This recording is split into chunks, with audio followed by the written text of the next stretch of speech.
All right, never to retire. That seems to be the theme with a lot of people. I disagree with that, but joining us now, our great friend Dave Petzo, the Petzo Center, Petzo Financial, the beloved Dave Petzo, here today. Wow, I like that. Well, thank you. I'm feeling very good. That's not an introduction. That is an introduction, buddy. That is. Just call me Mr. Sunshine. You are. What's going on around here? What's in the water? I'm seeking your guidance on something. All right. And here's the scenario that I have. And we're going to ask Dave Petzo, what's the future of our beloved Boise, our beloved Treasure Valley? And that's a heady topic to talk about whatever hour of the day. But that is the burden that Dave Petzo will have with us today. First, so I'm over the weekend, for some reason, Twitter is very popular across the country. In our Treasure Valley, it's like 18% of the people actually follow it. Most of that, probably 90% of the people in media searching to be something that they want to be, in my personal opinion. So I'm looking at Twitter, and I'm looking at the new president of Boise State University, Dr. Trump, who's embraced baseball, which we all know is going to lose money. Dr. Kustra eliminated wrestling, which was break even or losing a little bit of money. So he could put in this baseball program. That will be Dr. Kustra's legacy. So Dr. Trump is in a baseball uniform, flexing her bicep, not kidding, in pretty good shape, and at the Mariners game. And now you've been to the Mariners? Yeah, I've been to a game. That's a baseball team in Seattle. It right? is. I've even been to a game there, yes. Well, you will be our expert, as you often are. Really? So they had a Boise State alumni night at the Mariners game. And I'm thinking to myself, my opinion is, what the heck is the president of the university doing with the Alumni Association in Seattle? Hey, we had 300 people, 400 people. What is the purpose of that? To get more of those people over here? Boise is in Idaho. Why in the world would you be traveling to Seattle, as you've well documented, that they have their own issues? And bringing, and I guess you don't just, they can't have a Dave Petzo day at the Mariners thing. I imagine that costs some money to have a Bronco day at the Mariners Stadium. You would think. Right. I don't know if they do that for not-for-profits or whatever. Yeah. Universities are very profitable. Right. Yeah, I know. That's like the not-for-profit hospitals. Yes, sir. Yes. Yeah, yes, exactly. Sir. Yeah. So what do you make of that as someone who, if someone invaded Boise, you would be there at the front lines. You love this area. Sure. So when you think of Boise State, now many people will say, well, Dave Petzo, Kevin Miller, this is about branding. This is about getting the thing out. But I don't know. I don't see a purpose of that. Do you? Money. Well, she's probably up there trying to get money from the alumni. Right. To help support. And also to support, because she threw out the first pitch. That's got to be big money. That I don't know. I don't know what it costs to throw out the first pitch. I've never been asked. If we have a kickball tournament, you can throw out the first pitch. Thank you. And it won't cost you anything. It would be such an honor. It would be, but so you think it's a money grab, but it would cost money to organize that. Yeah. But it's of course, all the fun people out there that raise funds, they all know that it obviously costs money to raise money. I think, Kevin, that it's probably nothing more than drumming up support for a program that doesn't have a lot of support here. It does not. The community is really ticked off about the idea of taxes increasing and having a baseball stadium and all those things, and what that brings to the locals that live around that, the traffic, all those things. And so you have to try to create a pocket of people, and who better than Boise State alum to try to get their support, both financially as well as having them, call their friends and say, you need to support this program. But if I'm in Seattle and I'm a Washington alum or a Wazoo Cougar or an Eastern Washington whatever, and I'm at a Mariners game going, what are these people from Idaho doing at my beloved Mariners Park? Now, again, you have a life. Yeah. Everybody listening has a life. This is what goes on in my mind over the weekends until I get a chance to ask you for your guidance and direction on this. And get this out of your... You can really tell I'm focused on this goofy thing. Yes, you are. It's okay. They're just trying to raise awareness of this, I think. But that costs money, and really, raise awareness, go to Caldwell. Raise awareness, go to Cascade. Go to Sun Valley. I would agree. But you also raise awareness outside of the area. But I'll tell you, if I was a Boise State alum and had my buddy from Seattle call me and say, you need to support the baseball program, I'd say, you don't even live here anymore, pal. What are you talking about? Right. I don't know that helps, but again, people you have to have support, and I think that's all that is, drumming up support financially as well as a groundswell, if you will, of people. And the people in this area have spoken, Kevin, by and large, right? It's pretty negative, so they need to get people going. Dave Petzo joining us here. A couple other stories of interest. Now, you ever heard of this guy, Tim Woodward? He used to write for the Statesman. He did that beloved documentary, Idaho. Yeah. He's a pretty big deal, right? Yep. So he writes in the Idaho Press. It seems that everybody that used to work for the Statesman goes now to the Idaho Press. I don't hardly... Do people work for the Statesman anymore? Seriously. I bought this paper. It cost $2 for a paper, but... if it gets us through another segment here on KIDO Talk Radio, well worth it. So he's basically talking about people that moved to California, and then they came back to Boise, and then they made this this observation. I wanted to go back to Boise sometime, but it's not the same anymore. It's sad to hear about all the traffic and other changes. Sound familiar? It's hard to get through a day anymore without reminders of how much Boise and other cities in the valley have changed. Gridlock, long lines, short tempers. I was slowing down to stop at a stoplight last week when another driver passed me on the right, zooming past me well over the speed limit. He shouted something unprintable before cutting back in front of me in his haste to stop at the light before I did. What is happening to the Treasure Valley? Well, growth. I don't. You market guys. You like the growth. This is what you people have. This is what we've been brought on this train wreck. I want my Boise back. I've always said that, Kevin. I'm never going to have it back. It's the growth here is incredible. Again, it's a first world problem because you're growing. You have more opportunities for entertainment. You have more opportunities for the young people to stay and to grow up in a place that's vibrant and has jobs available. Boise has a lot going for it economically, and of course we love this place, but we are losing it, and it's really important for us not to have these ridiculous, how to be nice programs. Over $80,000. The mayor of Boise. I don't want to get all fired up about this. I didn't bring that up. I know. You brought it up. I'm talking to myself out loud. Okay, I don't want to get all wound up about this, but this is off the charts, idiotic. That we have to have a class to teach us how to be decent, how to have a class to learn how to be all these other things. It's insane because it acts like we're not capable of being normal human beings. And Boise is nice. We have nice people here, but when we get more people moving in that come from not such nice places, they're not going to listen to the Be Nice program. That's like they aren't. I know. I know. It's like, I know, I don't know who thinks this is a good idea. Well, you know why? It's all politics, but why? It makes you look stupid. The mayor's running for re-election, and this is a way to fund it. This is a way to get his favorables up. But anyway, let's keep you out of this. A couple other things, though. Again, from the Idaho Press, which is odd, since I paid $2 for this year, so I want to get my money out of it. I know. Are you okay? I'm going to give you $1. Because I like the Idaho Press. It's okay. Okay. Thank you, Dave. KIDO Talk Radio, 107.5 FM, 580 AM. State of Idaho paid out 82,000 hours of administrative leave in 11 months. Conservative estimates estimate $2 million for nearly $300 employees on leave.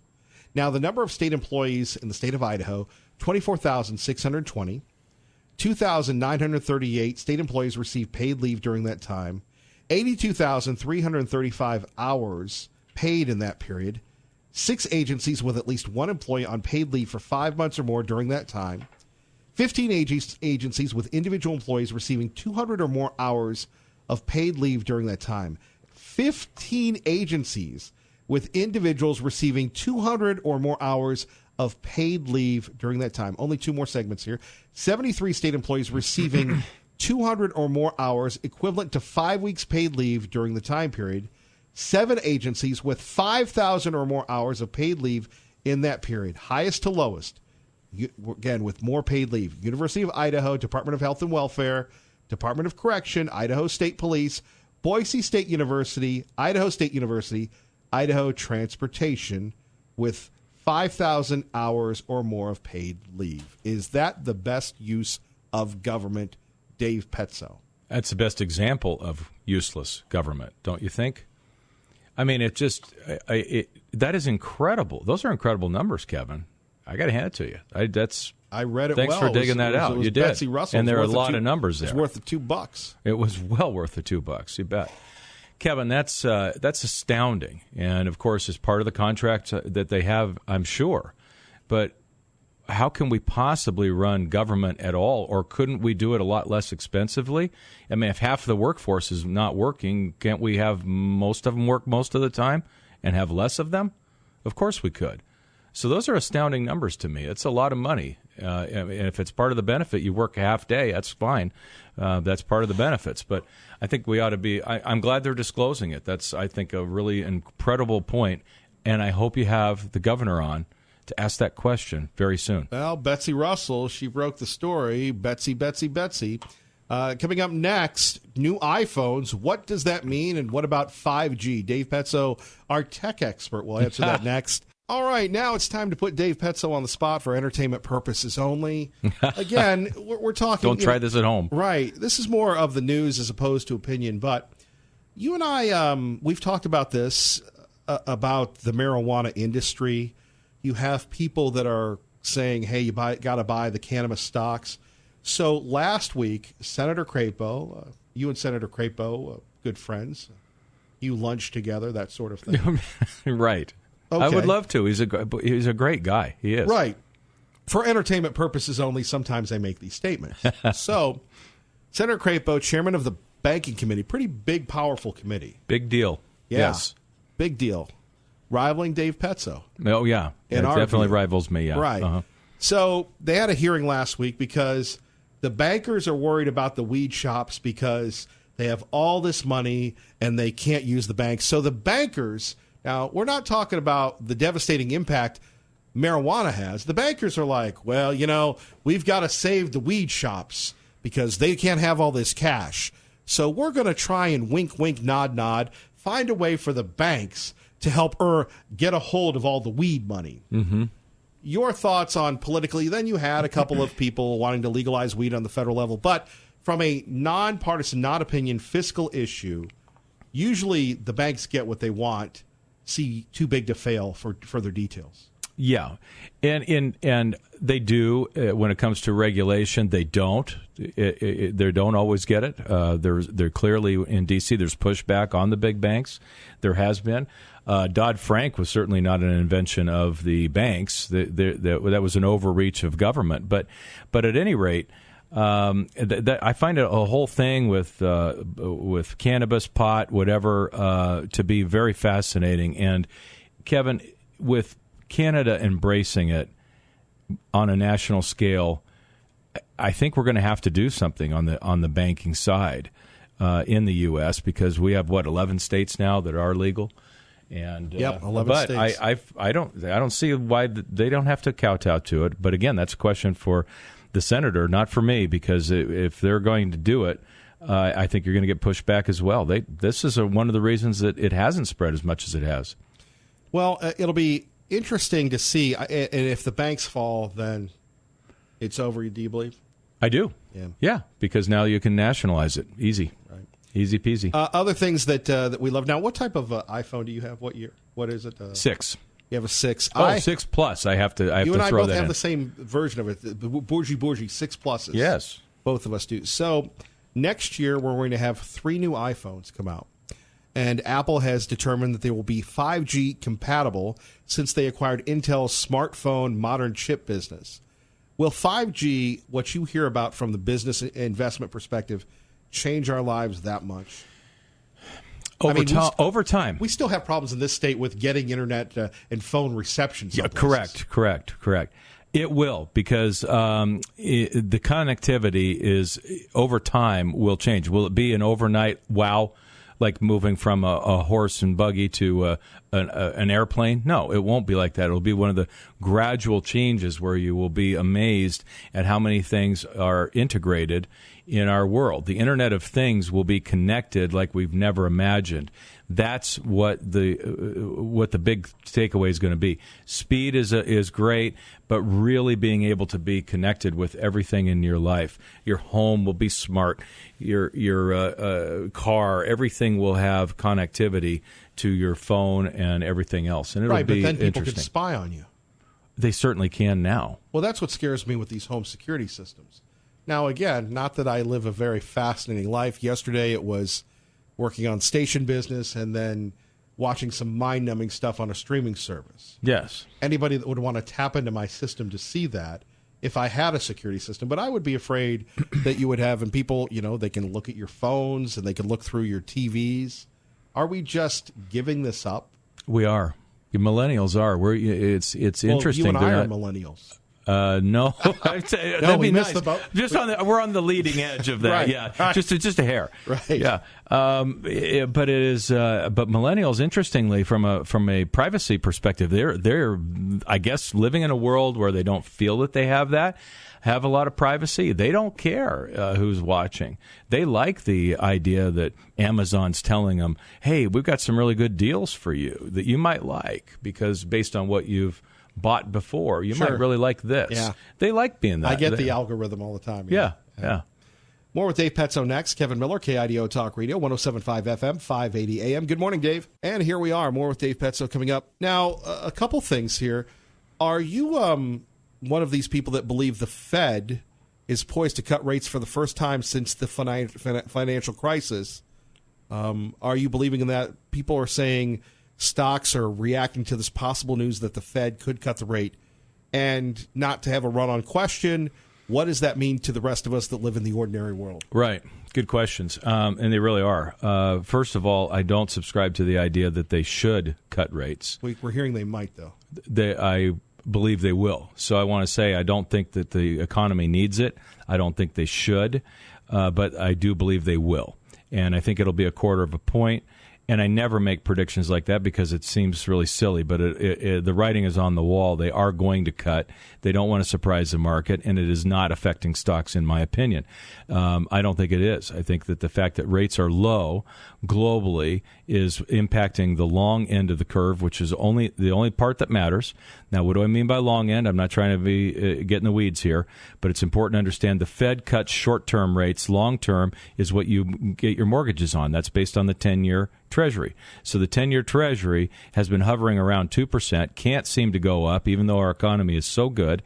That is positive for all of us, but has nothing to do with what the Fed's going to do. And I don't believe that the market cares one way or another, actually, other than traders for a day can scream and yell and play some swings based on news that really has no effect. Do you really think 1/4 of a point at this point in the economic cycle has any impact on corporations borrowing money? The answer, of course, is no. Rates are ridiculously low, and 1/4 of a point isn't going to make it or break any company out there. Perception, though. Perception is that interest rates are low and going to stay low, and that is good for stocks because there are no alternatives. If you miss this 10-year bull market, you missed the last 5 years, you missed the last 3, everybody's waiting for some kind of a sell-off. We had one in December. They wait all the time. This is the problem with trying to wait and time it. Nobody pulled the trigger in December when the market was down nearly 20%. Nobody pulled the trigger. So we all sit around and say things like this, but then when it happens, it doesn't happen. You have to get in this, and you have to stay in it, and quit trying to time it. Quit thinking you are informed and know what's going on. You buy and you hold the great corporations of the world, and you get rich. That's the story of success in the markets. Well, and if not, you can join me. I'll be working well into the retirement years, as long as they'll have me here on this lovely platform of stability, KIDO Talk Radio. What do you say to people that do? I was talking to a friend of yours over the weekend and he said that young man, his name's Craig. He's been on this program for years. We've talked on and off the air. He's ready to work well into his late. He wants to reinvent himself, new career, late 70s or late 60s, early 70s. And I'm going, bro, you should be chilling out at the beach. Exactly. But there are so many people, because our quality of life has gotten better, that they don't retire. You've got Dr. Burt Glendon from CWI. He works, he collects his Social Security, and that guy could outwork most of us. What do you make of that? That people just like to work? I like to work, Kevin. I don't know. Will there ever come a day when you ride off into the sunset? I don't, as long as my mind's working, I don't think so. I mean, it's just, I just really don't. You're not going to go like paint somewhere? I've thought about painting. I like painting. Okay. Yeah, that I do. was just a shot in the dark. I was. You nailed it. Actually, I love music. I love art. I just want to. That would be a different thing, but what I get to do every day is have an impact in my community in a positive way, and I get to be with some of the greatest people. I work with the greatest people every single day in my office. You've been there, you know that. It's family, and on top of that, I've got an incredible number of clients and some of the greatest people that you can even imagine. Well, why would I give that up, Kevin? It just doesn't make sense to me. You can't ask for a better life. It's lucky to be me. It's good to be me. It's good to be Dave Petzo. The rest of us, not so much.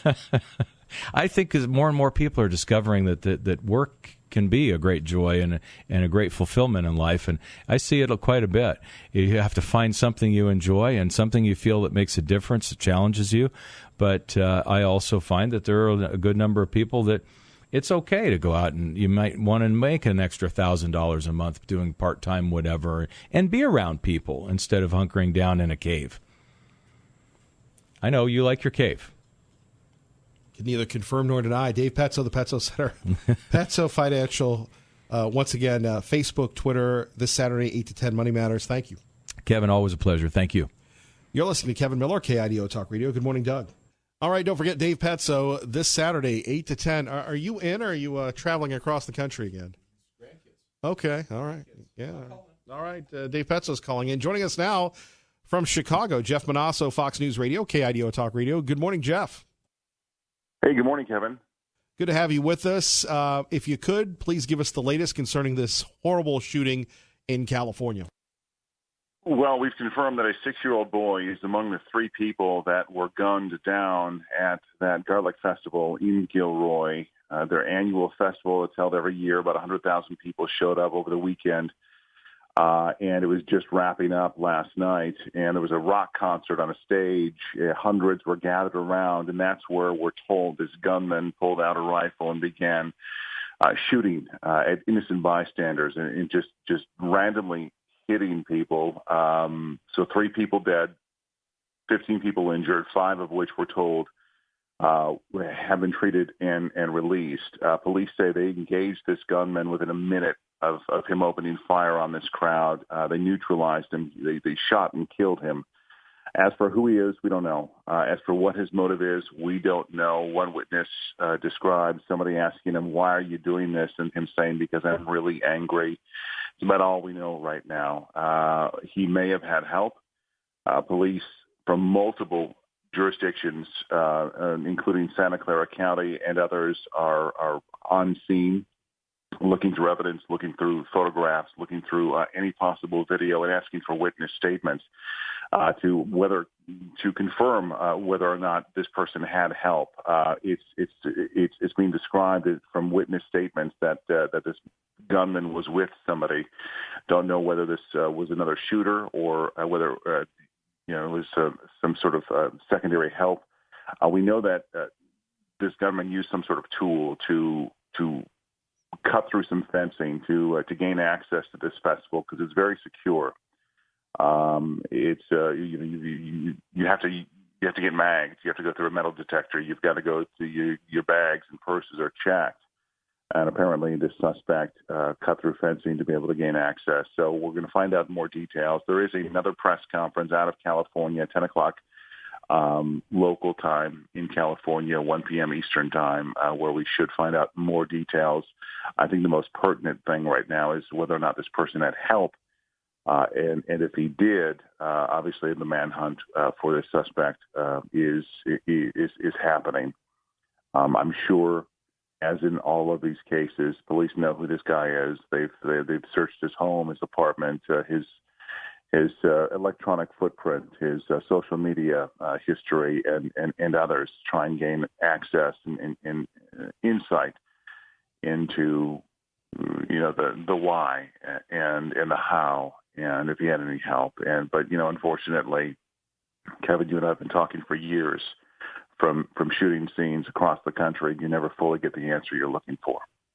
No, unfortunately, I'm glad that you let us know how he got in, because we were wondering. The security there was pretty tight, and props to law enforcement for reacting so quickly to this shooting. Yeah, thank goodness they were there. I mean, it's a festival, and it's 2019, and so you would think that all festivals, all public festivals, and fairs and public gatherings, there's going to be some sort of large police presence, and there was. Gilroy police were fully on scene, and again, they were there within a minute, thankfully, to neutralize this suspect. Jeff Monosso, and as you've just said earlier here on KIDO Talk Radio, the search continues for a possible accomplice. We'll find out more details, hopefully before the 10 a.m. Western time, California time press conference, and as soon as we get that, we'll get it over to you. All right, Kevin? Jeff, thank you. Take care, sir. You bet. There we have it from Jeff Monosso. Earlier this morning, we were talking about this. Love to get your thoughts at 580-5436, 580-KIDO, this horrific shooting. And does it make you reconsider gun-free zones? Here you have an incredible amount of security. You have an incredible amount of police presence. Thankfully, police got there. Could have been more than 3 people killed. They reacted. They took him down, but he cut through the fence. He cut through the fence. So he cuts through the fence and kills 3 people. Could have killed more. Is there a solution to this? When we think of gun violence in America. Now, the libs will tell us, or their new name, the leftovers, and maybe some of the leftovers are well-intentioned. We've got to get guns out of the hands of people. We've got to have gun-free zones. And one of the 2 great accomplishments of the Clinton administration, doing a little history for us here early in the morning on KIDO Talk Radio, one would have to be the crime bill that is now denounced. 3 strikes and you're out, the crime bill that took a lot of thugs off the streets, right? The other one, the assault weapons ban, that thankfully expired. Thankfully had a time limit. Oh, the libs are still mad about that one, the assault weapons ban. Now, the libs are going to say that this is a white man. And, going back to race, it is horrible what is going on in America today. If the Commodore 64 here worked, I would be playing you clips of people denouncing President Trump, Al Sharpton, and everything else. But unfortunately, in our racial coverage, it apparently only goes one way. The white guy is the racist. The black comedian on television making fun of white people, that's entertainment. And there's a frustration that has been building for years that President Trump has tapped into. Al Sharpton can publicly go after white people, and there's nothing wrong with it. And regardless of whether you're black or white or Hispanic or whatever, ethnic identity politics don't work. All they do is divide us. I don't even want to say white person or black person. Now, the media, when there's a crime and it's black on white, they never report it. When it's white on black, it's a major news story.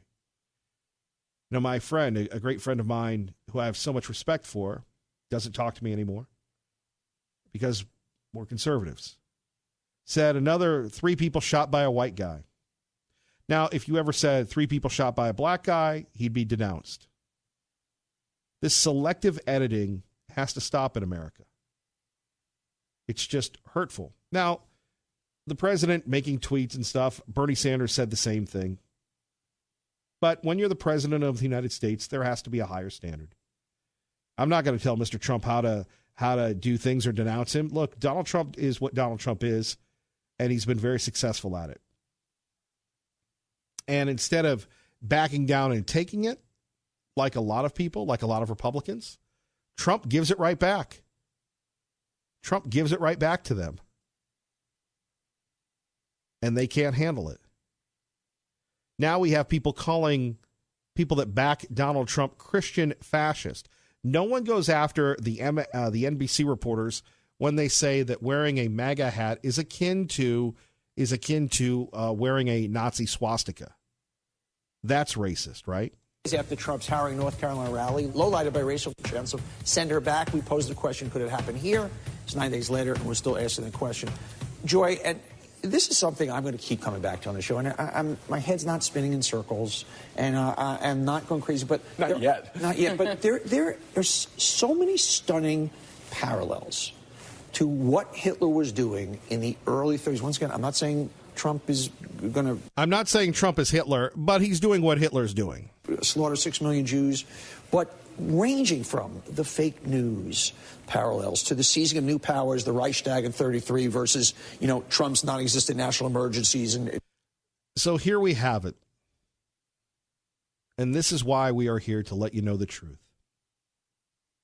You have Donnie Deutsch, a paid employee of Comcast Universal, equating the Reichstag fire to the fake national emergency.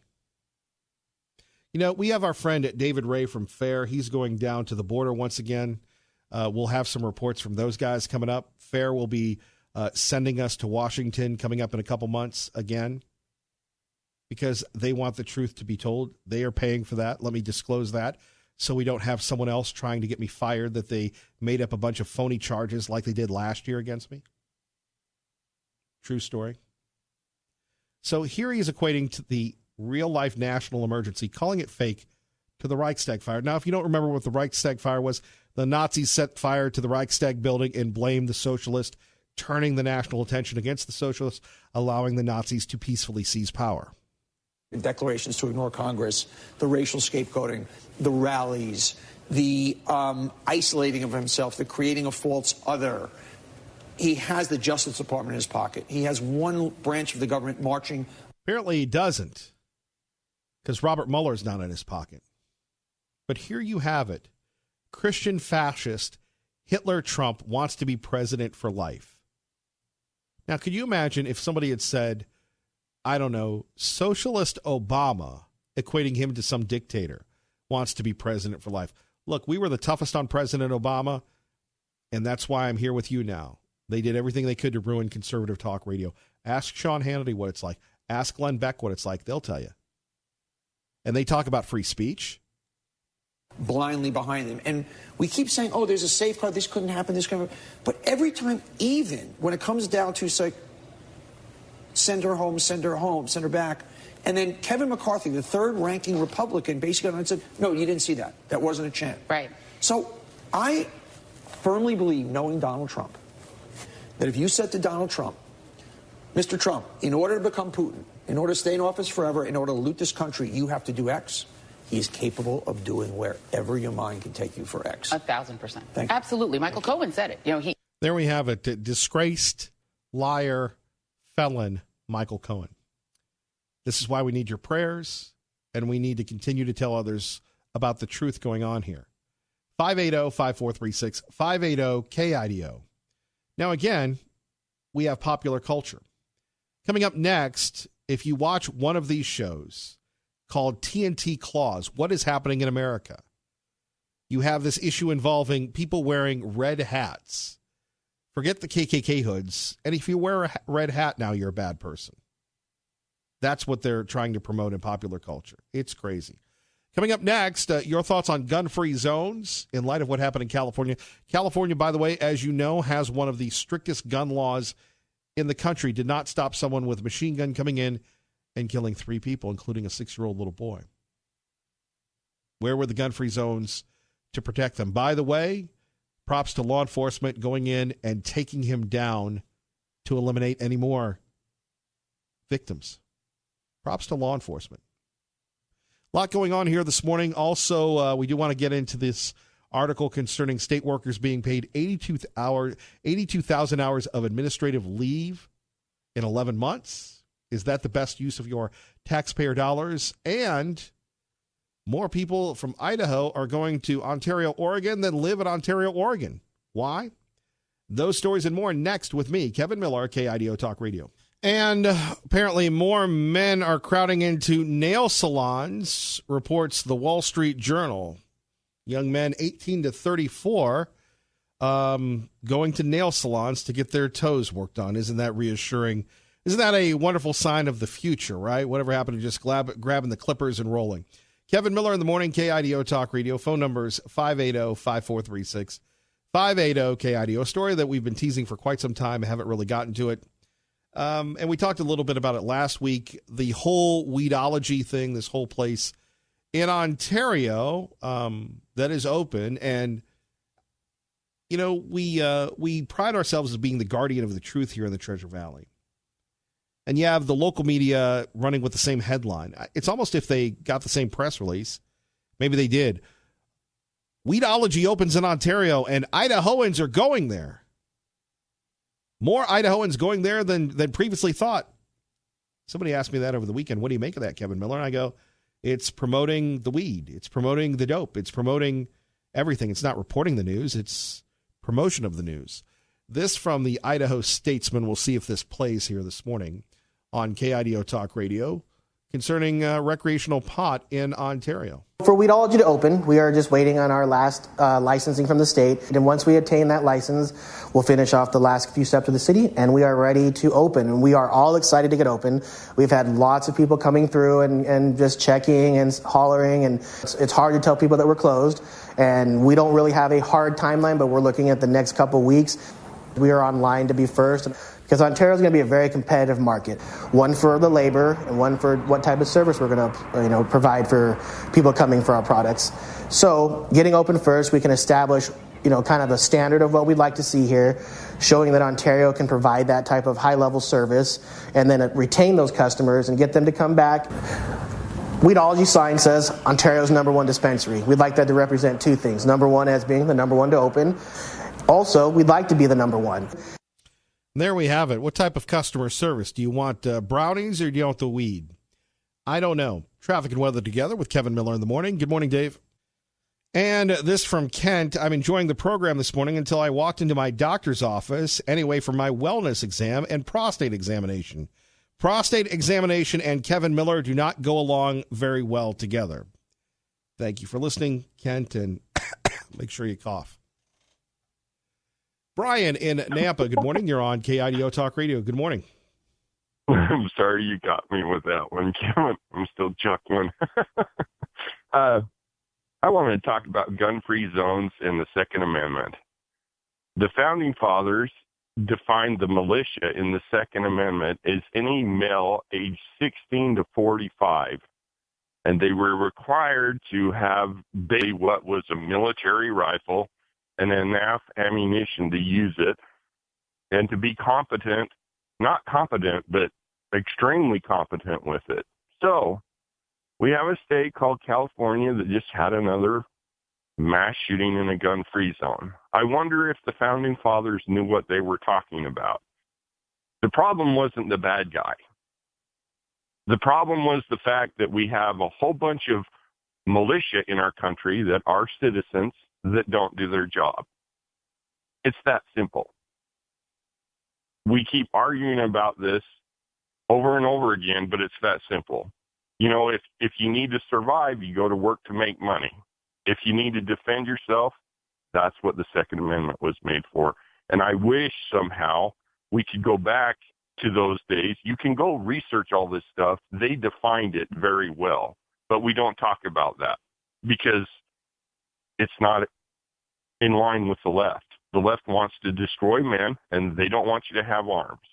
And for that matter, I would also include any woman from age 16 to 45. That's what I got, Kevin. Well, what you got we like, Brian. God bless. Take care, brother. You bet. Thank you for listening to KIDO Talk Radio. Coming up, Fox News. Good morning.